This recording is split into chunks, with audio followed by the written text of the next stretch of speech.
গল্প আছে, কিচ্ছা আছে, কত রকম আছে। এগুলো তো কে কয়, এগুলো বুড়া বুড়ি বেশ থাকে, গল্প করে, ছাওয়াগুলো শুনে, আরও থাকে লোকজন।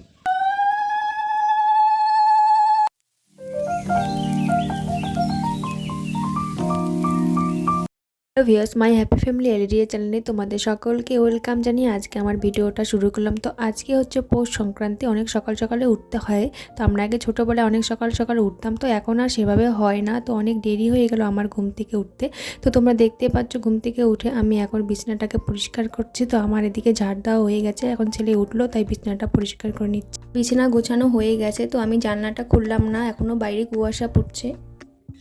আমার ছেলে দেখো স্নান করতে গেছে, এখন বাজে 8:30। তো দেখো স্নান সেরে চলে আসলো আমার ছেলে, মানে আজকে সকাল সকাল স্নান করতে হয় শুনেছে, তো তাই সবাই ওর দিদিদের সঙ্গে ও নদীতে গেছে স্নান করতে। প্রচণ্ড ঠান্ডাও লেগেছে ওর, তো আমি ওকে ভালোভাবে তেল মালিশ করে এখন জামা পরিয়ে দিচ্ছি, ওর খুব ঠান্ডা লেগে গেছে।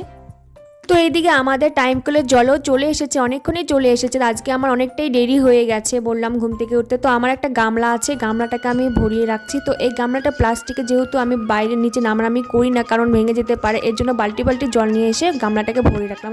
এই জলটা আমার অনেক কাজে লাগে। তো তারপর আমার বাসন আছে, সেই বাসনগুলোকে মানে মেজে নিচ্ছি। তো আমাদের বাড়িতে চাপাকলও আছে, তো চাপাকলের জলগুলো একটু আয়রন, সেজন্য আমি ভাবতেছি যে মানে রাস্তার মধ্যে বাসন কয়টা মেজে নিই। আমার তো বেশি বাসন থাকেই না, আমাদের মাত্র দুজনই, যেন ছেলের কথা বাদেই দাও, 3 জনের বাসন অনেক অল্প কয়টাই থাকে, সে বাসনগুলো আমি রাস্তার মধ্যে মেজে নিচ্ছি।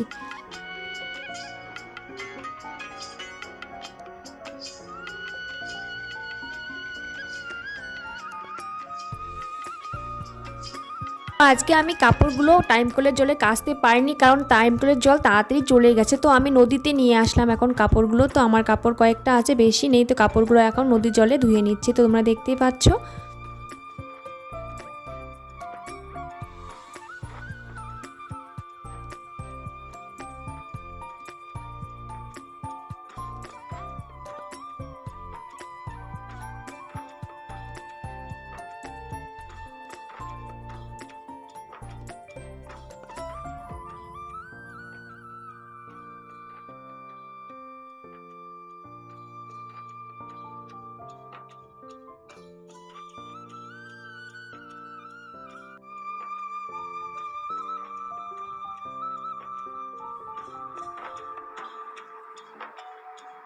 বন্ধুরা, সকালে সব কাজ ছেড়ে আমি এখন চলে আসলাম স্নান করে রান্নাঘরে। তো তোমাদের দাদাভাইকে এখনও আমি চা দেইনি, তো এখন প্রায় 10টাই বাজে। তো এখন আমি চা করে আগে তোমাদের দাদাভাইকে দিলাম, তারপর আমি পুজো দিয়ে চলে আসলাম বাইরে। আমাদের বাড়িতে খুঁটি পুজো হয়, তো তোমাদের দেখাচ্ছি। তো এই পুজোটা কাদের বাড়িতে হয় তোমরা কমেন্টে জানিও। তো এই পুজোটা আমাদের পৌষ সংক্রান্তির মধ্যে আমরা সবাই মিলে করি। তো এই দিকে আমার জায়েরা পুজো দিয়েই দিয়েছে, তো আমি এখন আসলাম, এসে আমি এখন ফুল জল দিচ্ছি। তো তোমরা দেখতেই পাচ্ছ এই পুজোটা কেমনভাবে করা হয়, সাজিয়ে রাখা হয়েছে, তোমরা দেখতেই পাচ্ছ।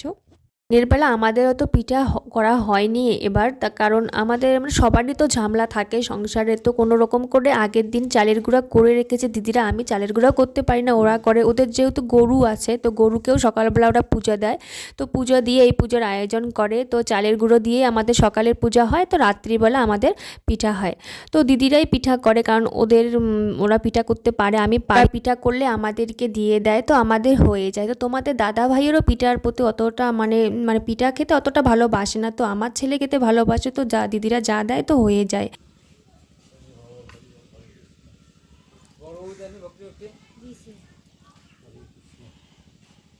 গল্প আছে, কিচ্ছা আছে, কত রকম আছে।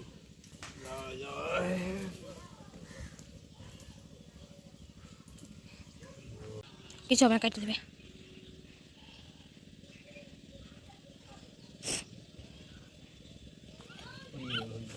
প্রণাম করবি না? আমার শ্বশুর জানে যে কিভাবে পুজোটা দিতে হয়, শ্বশুরমশাই ভালোভাবে বলে দেয়, তো সেই হিসাবে আমরা করি, কারণ আমাদের বংশ পরম্পরা এই পুজোটা হয়ে যাচ্ছে। তো শ্বশুরমশাই ঠিক বলে দিতে পারে এখনও পর্যন্ত, যেহেতু উনি আছেন, তো ওনার কথা মতোই আমাদের পুজোটা হয়। তো উনি পূজা দিয়ে দিলেন, তো এখন আমার ছেলে পূজা দিচ্ছে। দেখো আমার ছেলে তো মানে তাড়াহুড়া তাড়াহুড়া সব কাজেই না করে, তো ও দিদি দিয়ে দিচ্ছে। তো এদিকে দিদি মানে পুজোর যে মানে জিনিসগুলো সেগুলো ঘরে ঢুকায় দিচ্ছে, আর জল ছিটা দিতে হয়, যে পান সুপারি থাকে মানে সেই বাটাটা ঠাকুর ঘরের ভিতরে ঢুকিয়ে রাখলো। ঠিক আছে। তাড়াতাড়ি দৌড়াতে হবে না? আবার আবার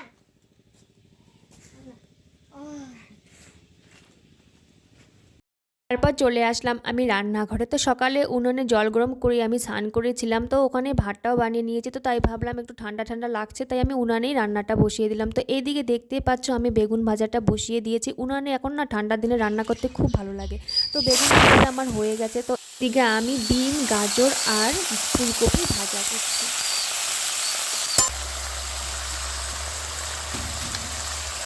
এদিকে দেখো আমার ভাজাটা হয়ে গেছে, একটু লেগে গেছে, কালো কালো হয়ে গেছে, উনানের জালটা একটু বেশি হয়ে গেছে।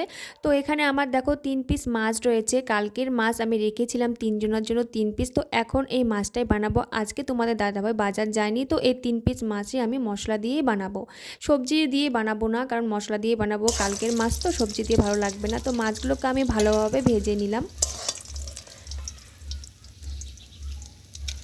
তো এদিকে দেখো তেলটা গরম হয়ে গেছে, এর মধ্যে দিয়ে দিলাম গোটা জিরে, শুকনো লঙ্কা, আর দিয়ে দিলাম এখানে তেজপাতা, আর হচ্ছে দিব এখানে টমেটো কেটে রেখেছি, সেই টমেটোগুলো দিয়ে আমি ভালোভাবে টমেটোগুলোকে একটু ভেজে নিব। তারপর এর মধ্যে দিয়ে দেবো আমি মশলা আগে পেস্ট করে রেখেছি, সেখানে যে আছে জিরে, তারপরে আদা, তারপরে লঙ্কা, পেঁয়াজ বাটা। তো এখন আমি মশলাগুলোকে ভালোভাবে ভেজে নিব। তো এর মধ্যে এখন দিয়ে দিব লবণ হলুদ। লবণ হলুদটা আমি আগে দেইনি, এখন দিলাম। লবণ হলুদ দিয়ে ভালোভাবে ভেজে নিব। তো ভেজে নেওয়ার পর এখানে আমি একটু জল দিয়ে দিব। তো তোমরা দেখতেই থাকো আমার ভিডিওটা।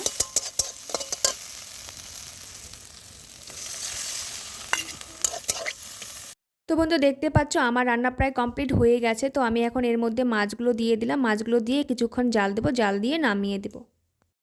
তো বন্ধুরা আমি অনেকক্ষণ পর ক্যামেরার সামনে চলে আসলাম। তো তোমরা দেখতে পারলে সারাদিন কতটা কাজ। তো সকালের কাজ সেরে স্নান করে পুজো দিয়ে তারপরে রান্না করে তোমাদের দাদাভাইকে আমার ছেলেকে খেতে দিয়ে দিলাম। তো ওদের খাওয়া হয়ে গেছে, তো আমি এখনও খাইনি। তো আগে আমি ক্যামেরার সামনে আসলাম, কারণ আমি একটু মানে ছাদের উপর একটু রোদের মধ্যে বসে আছি, কারণ প্রচণ্ড ঠান্ডা লেগেছে।